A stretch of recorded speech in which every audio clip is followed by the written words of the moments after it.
श्री गणेशाय नमः। ओम नमो भगवते वासुदेवाय नमः।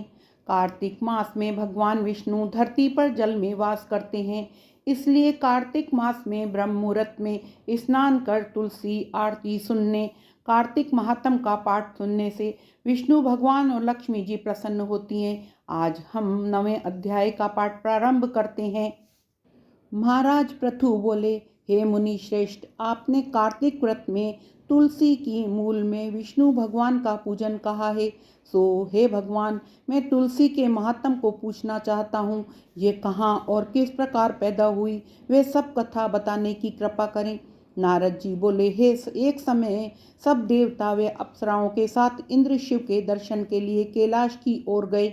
वहां उन्होंने एक भयंकर स्वरूप, भयंकर आंखें, बड़े बड़े दांतों वाला एक पुरुष देखा। इंद्र ने उससे पूछा कि तू कौन है और परम पिता शिव जी कहाँ गए हैं। बार बार पूछने पर भी जब उसने कोई उत्तर न दिया तो इंद्र ने क्रोधित होकर बड़ी शक्ति के साथ व्रज मारा। इसके प्रहार से उसके कंठ में नीलता हो गई और वे व्रज जलकर भस्म हो गया।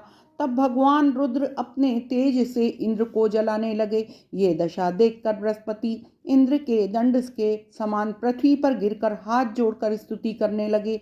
हे देव, देवादिदेव, कृपालु शंभु, हे त्रिपुरारी, आपको प्रणाम है। आपकी प्रार्थना से प्रसन्न हुए सब बृहस्पति ने कहा है कि भगवान इंद्र आपकी शरणागत हैं, उसकी रक्षा करो, अपने नेत्र से प्रकट ज्वाला को शांत करो। जब बृहस्पति ने इस प्रकार प्रार्थना की तो रुद्र प्रसन्न होते हुए बोले कि तुमने इंद्र की रक्षा की, इसलिए तुम जीव कहलाओगे।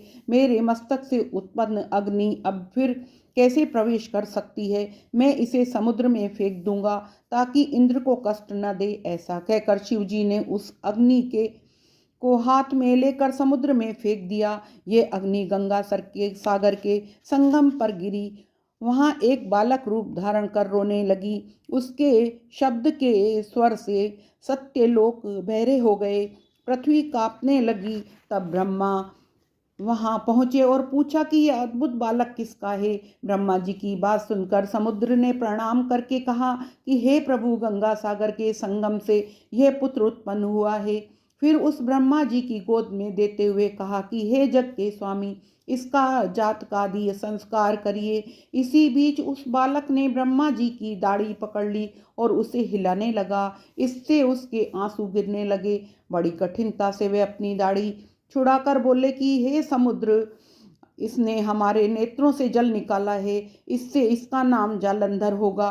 तरुणावस्था में ये संपूर्ण शास्त्रों का ज्ञाता होगा तथा रुद्र के सिवाय और कोई इसे न मार सकेगा।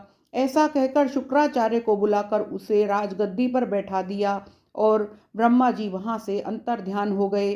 सागर ने अपने पुत्र जलंधर का विवाह कालनेमी की पुत्री वृंदा से कर दिया। इस प्रकार जलंधर वृंदा के साथ आचार्य शुक्रा जी की सहायता से पृथ्वी पर राज्य करने लगे। कार्तिक महात्म 9वां अध्याय समाप्त। तुलसा महारानी की जय।